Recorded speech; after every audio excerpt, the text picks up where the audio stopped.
Hi hello నమస్తే welcome back to our channel Rupa Sangeet vlogs. ఈరోజు నా వీడియో వచ్చేసి మనం ఎప్పుడు చేసే సేమియా పాయసంలా కాకుండా పాలు లేకుండా సేమియా ఎలా ప్రిపేర్ చేయాలో చూసేయండి. ఇది చాలా రుచిగా ఉంటుంది, మీరు కూడా తప్పకుండా ట్రై చేయండి. సో ఇప్పుడైతే మనం ప్రాసెస్లోకి వెళ్ళి చూసేద్దాం.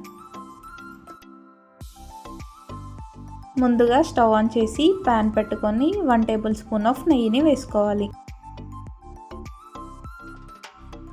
నెయ్యి కాస్త వేడయ్యాక మనం ముందుగా కట్ చేసుకొని పెట్టుకున్న బాదం ఇంకా కిస్మిస్ని వేసేసుకోవాలి. బాదం ఇంకా కిస్మిస్ని లైట్ బ్రౌన్ కలర్ వచ్చేంత వరకు మిక్స్ చేస్తూ ఉండాలి.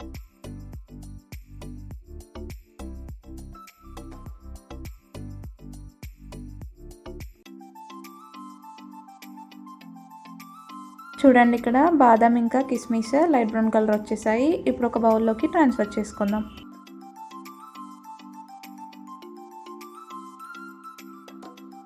నెక్స్ట్ సేమ్ అదే ప్యాన్లోకి ఇలా సన్నం సేమియాని వేసేసుకోవాలి. మనం ఈ సన్నం సేమియాని కూడా ఈ నెయ్యిలో వేయించుకోవాలి. నేను ఇక్కడ 2 కప్స్ వరకు సన్నం సేమియాని తీసుకుంటున్నాను. సో ఈ సేమియాని మనం లైట్ బ్రౌన్ కలర్ వచ్చేంత వరకు వేయిస్తూ ఉండాలి. ఈ సన్నం సేమియాని ఆయిల్ కన్నా నెయ్యిలో వేయించుకుంటేనే మనకి డబుల్ టేస్ట్ అనేది యాడ్ అవుతుంది.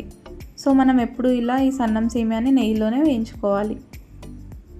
మనం ఎప్పుడు ఇలా 2 సెకండ్స్కి ఒకసారి ఫ్లిప్ చేస్తూనే ఉండాలి. ఫ్లిప్ చేయకపోవడం ద్వారా మనకి మాడిపోయే ఛాన్సెస్ ఎక్కువగా ఉంటాయి.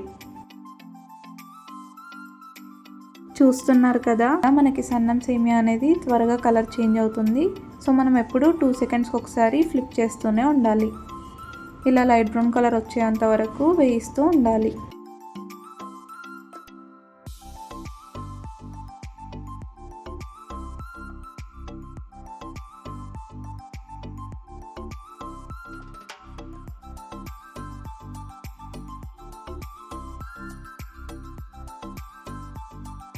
చూసారు కదా, మనకి సేమియా అనేది లైట్ బ్రౌన్ కలర్ వచ్చేసింది. ఇప్పుడు మనం కొంచెం కొంచెంగా వాటర్ వేస్తూ మిక్స్ చేసుకోవాలి.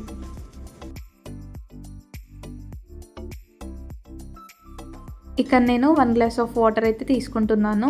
మనం ఎక్కువ క్వాంటిటీ తీసుకోవడం ద్వారా మనకి సేమియా అనేది మెత్తగా అయిపోతుంది. సో జస్ట్ 1 గ్లాస్ తీసుకోండి. 2 కప్స్ సేమియాకి 1 గ్లాస్ ఆఫ్ వాటర్ అయితే తీసుకోండి.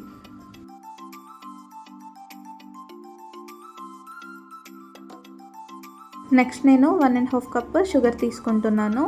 ఎందుకంటే 3 కప్స్ సేమియాకి 1.5 కప్ షుగర్ వేసుకోవాలి. ఎక్కువ స్వీట్ తినని వాళ్ళు చాలా తక్కువ క్వాంటిటీలో 1 కప్ వేసుకోండి. నెక్స్ట్ హై ఫ్లేమ్ పెట్టేసి సేమియా ఇంకా షుగర్ని బాగా మిక్స్ చేసుకోవాలి. మనం ఇలా హై ఫ్లేమ్ పెట్టడం ద్వారా సేమియా అనేది వాటర్ని అబ్జర్వ్ చేసుకొని మనకి ఈ కన్సిస్టెన్సీలో వచ్చేస్తుంది.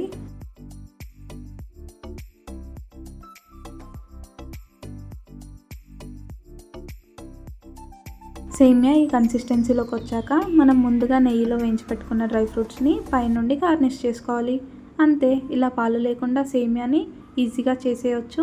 పిల్లలకి ఎప్పుడు ఒకేలాగా సేమియా పాయసం పాలతో కాకుండా ఇలా పాలు లేకుండా సింపుల్గా ట్రై చేయండి. వాళ్ళు కూడా చాలా ఇష్టంగా తింటారు. మీరు కూడా ట్రై చేసి చెప్పండి ఎలా ఉందో కామెంట్ సెక్షన్లో కామెంట్ చేయండి. అండ్ మీకు నేను చేసే ప్రాసెస్లో ఈ వీడియో కనుక నచ్చినట్లయితే please do like, share and subscribe my channel. And don't forget to press the bell icon to get more updates. Until then, take care. Bye bye.